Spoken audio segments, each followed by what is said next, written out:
I started the meeting, and then all of a sudden, I was out.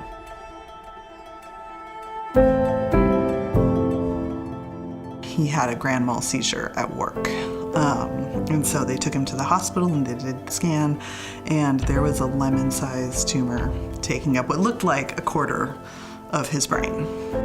That was a shock that I had that going on. From there, we were referred from our hospital here in Olympia up to Swedish in Seattle. I said, look, we need to get in there and we need to be aggressive and we need to do everything we can to get every little bit of this tumor out. I felt confident in that decision.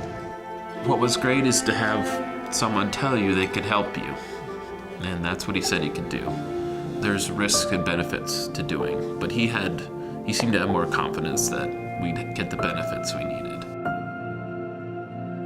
I was very scared about what might happen. I was really nervous about becoming a different person with less capability. I don't want to be a burden.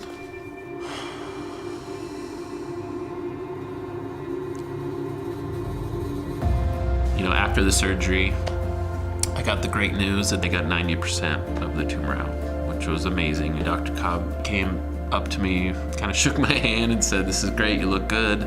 And I just thanked him profusely because it saved my life.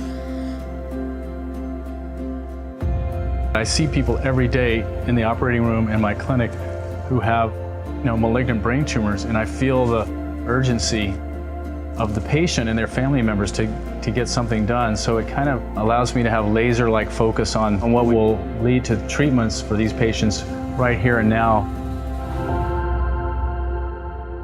So I have an MRI coming up. I'm anxious about it because I've been having seizures again. There we go.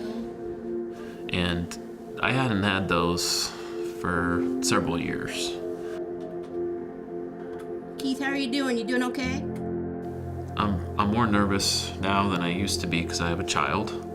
We have a boy on the way, and I know my tumor is gonna grow again at some point. It's just I'm ready for it to wait another 10 to 15 years to come back. I want to see both my kids grow up. That's like what my life is focused on. It's not about my career anymore. My focus is on my friends, my family, my wife, my kids. That's what's really important. And you kind of forget that unless you're put in a situation like this. We are just really hopeful that the research continues and that there will be a breakthrough and that we can hold on long enough to experience that. There's a way that every single person watching this can help out, which is to go to the Seattle Brain Cancer Walk.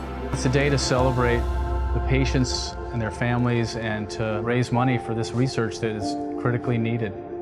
And I want to say thank you to the people who support Swedish and the research that they do, because those things will help me save my life.